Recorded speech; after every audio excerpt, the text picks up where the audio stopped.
paz do Senhor, meus queridos alunos do Seminário Teológico Paulo Leivas Macalão.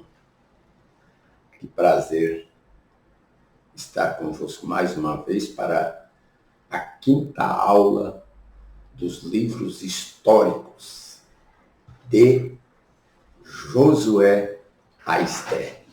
Nós terminamos a quarta aula, vocês se lembram que foi exatamente falando sobre um pouquinho da infância de Samuel. Agora nós vamos resumir mais, e nós só temos mais 4 aulas. Essa matéria nós vamos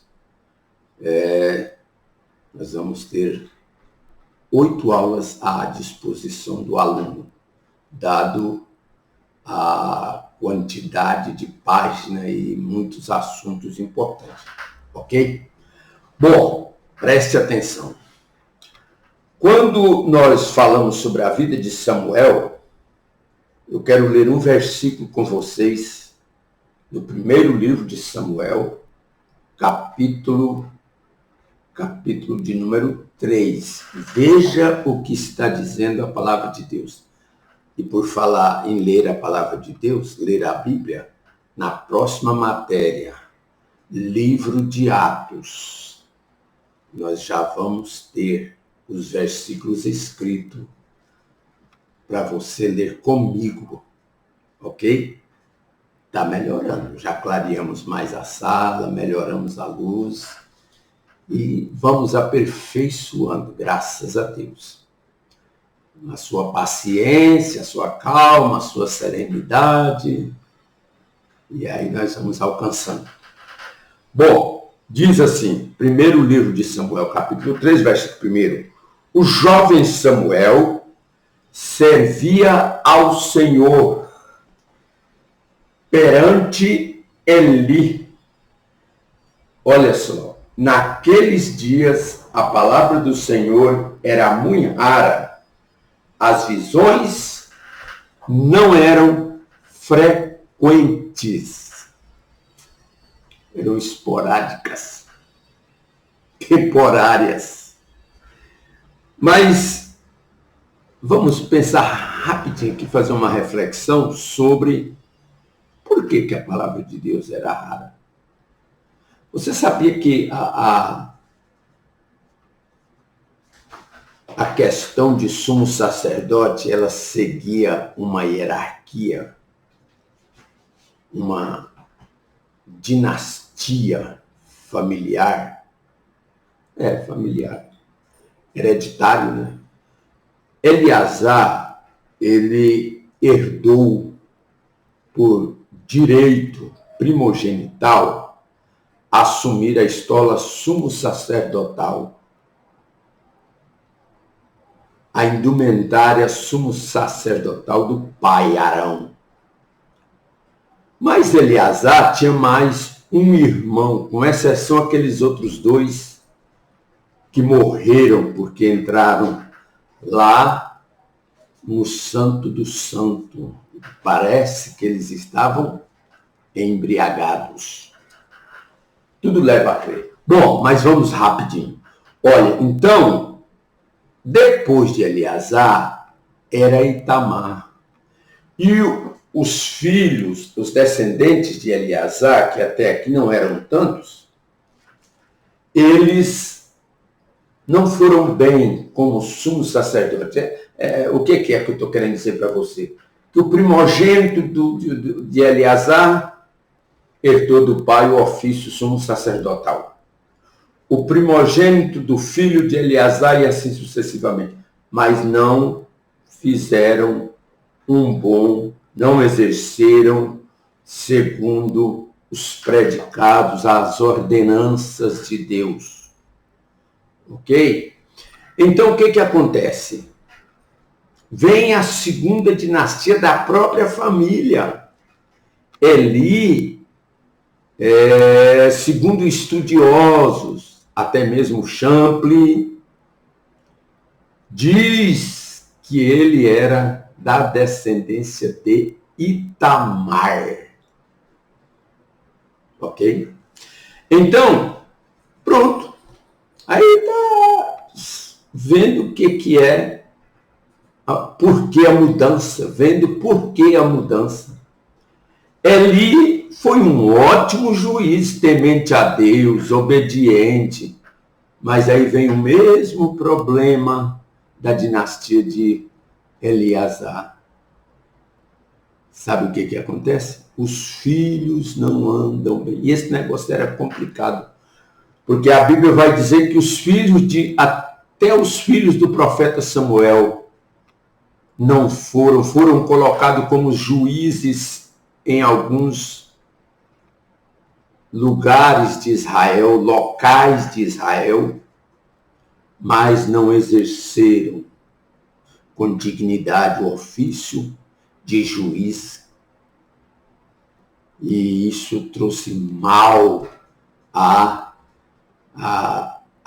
vida de Israel, da nação de Israel.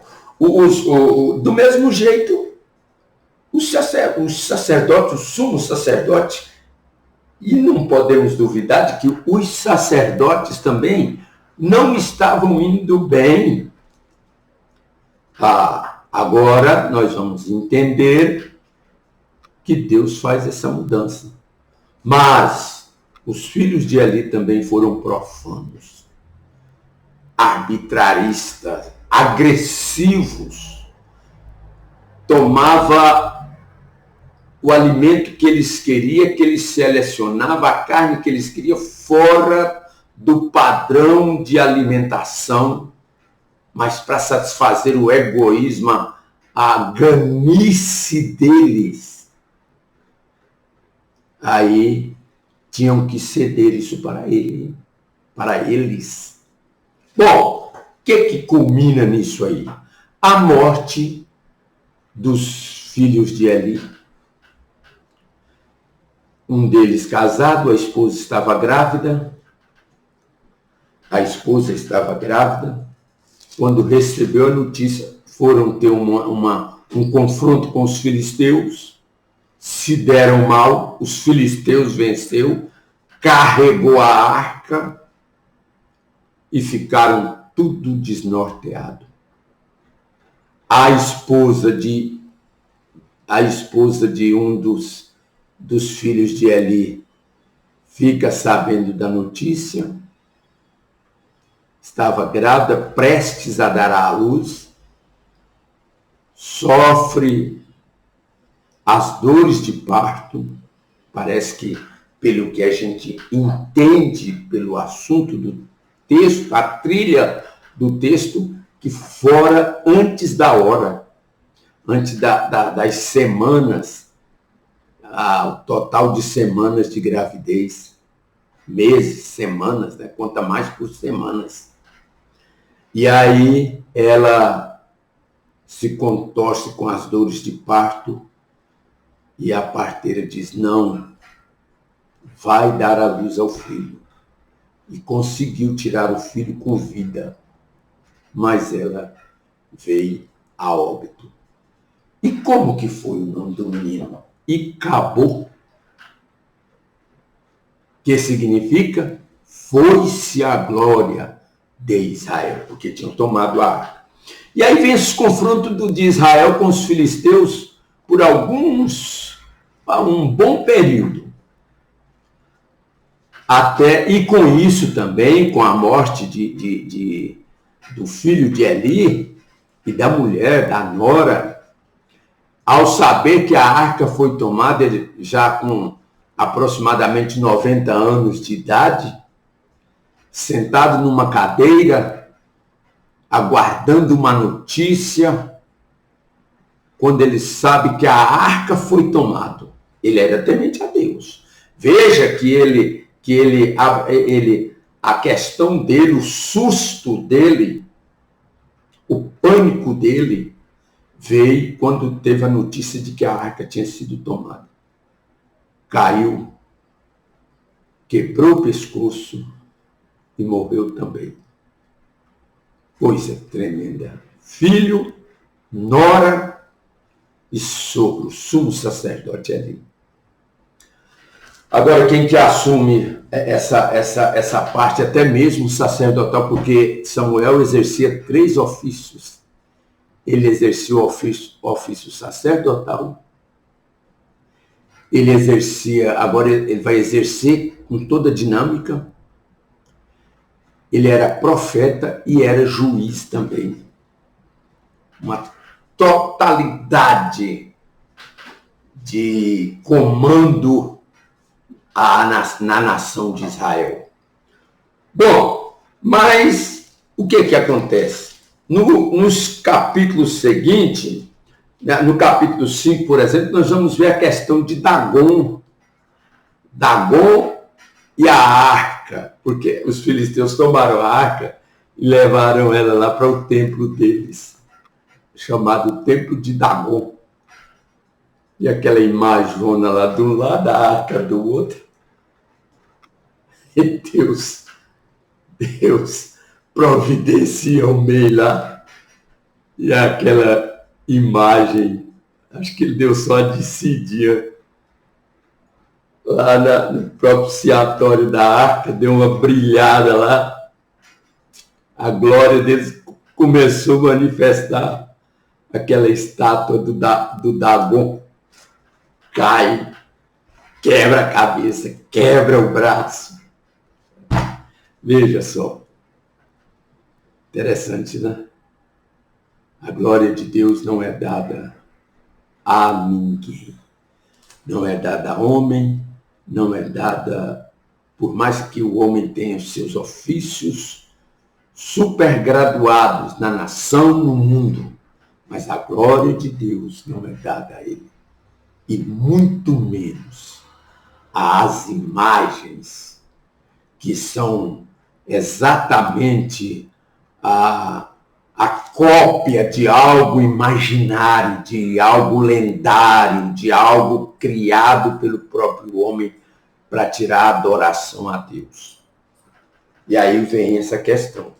Mas eles seguem lutando contra os filisteus contra Israel.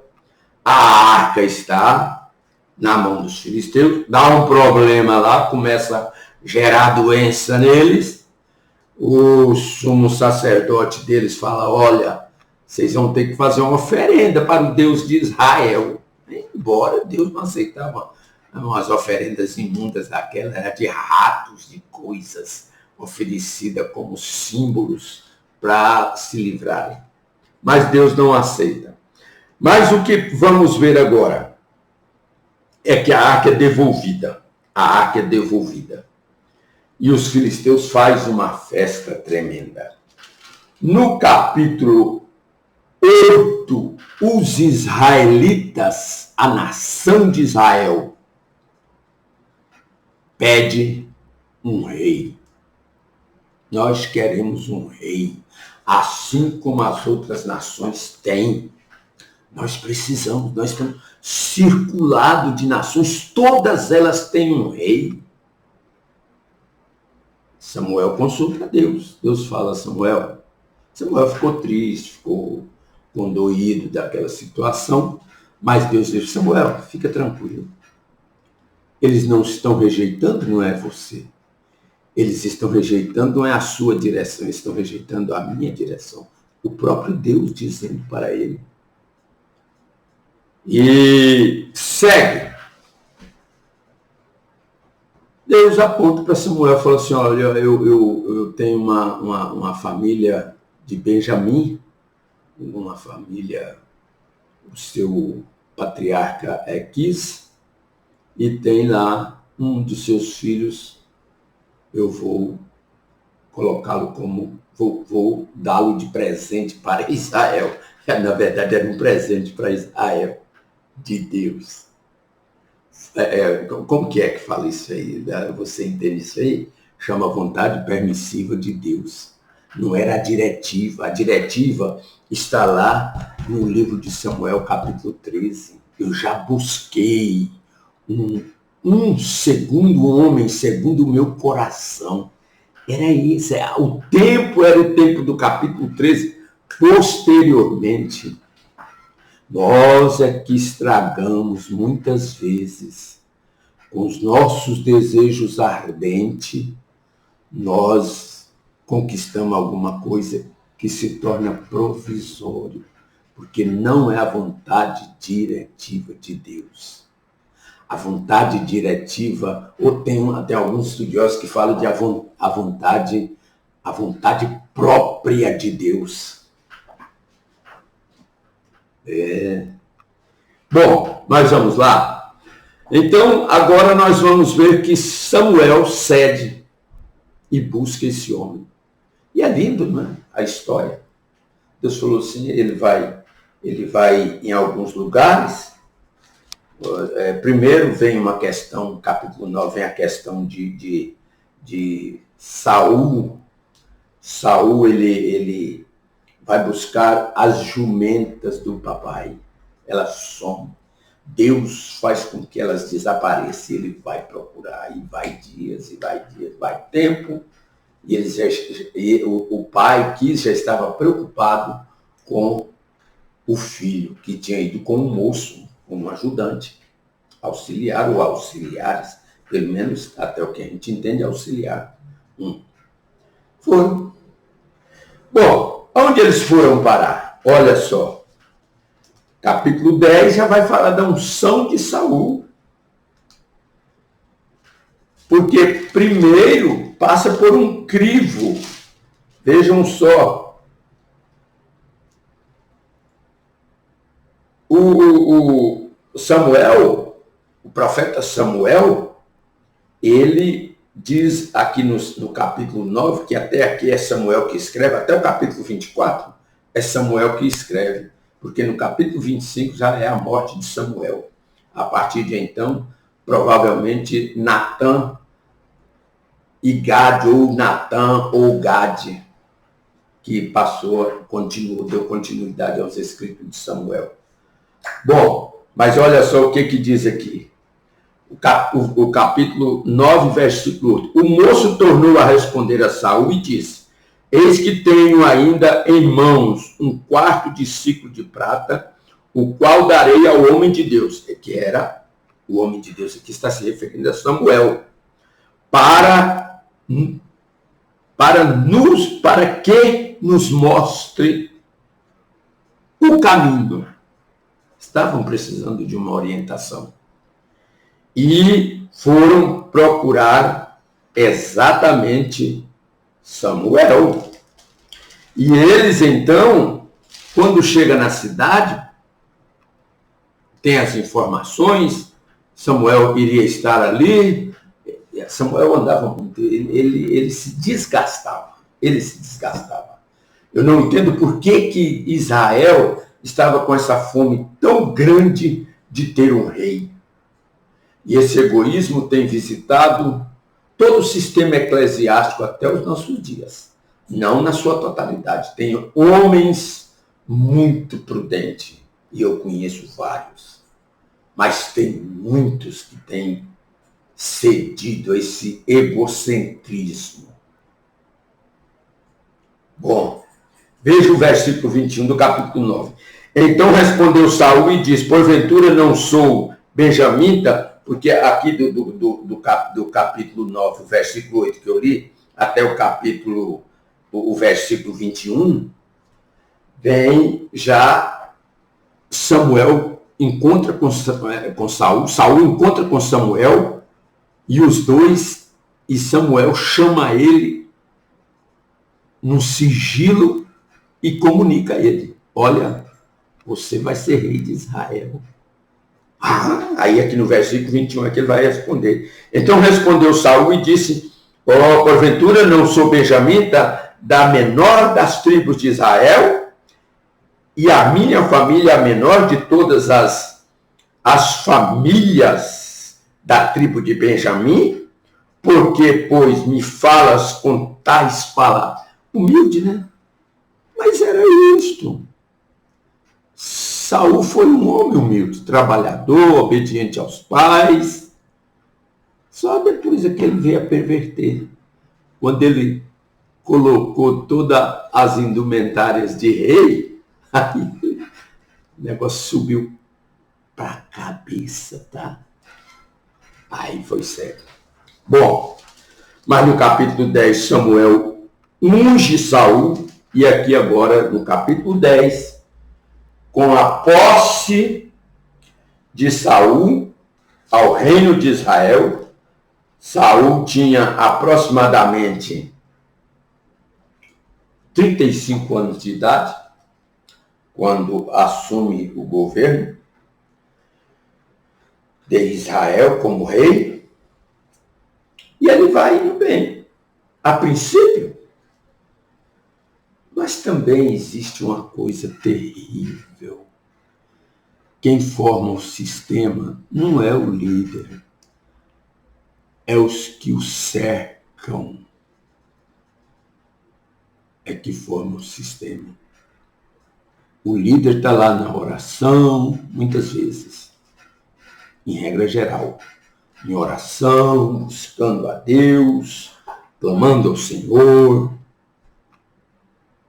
mas aquela pressão de ofertas, de melhoria, Deus quer o melhor, claro, mas lembra da vontade diretiva de Deus que eu disse. Mas na vontade diretiva de Deus não quer ninguém debaixo dos pés dele, não. Não, você tem que sofrer. Você é pastor, mas para você ser pastor, você tem que... Não é bem assim.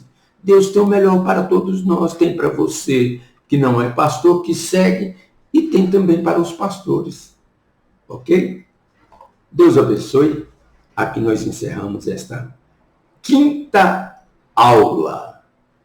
De que livros? Livros históricos. Um abraço.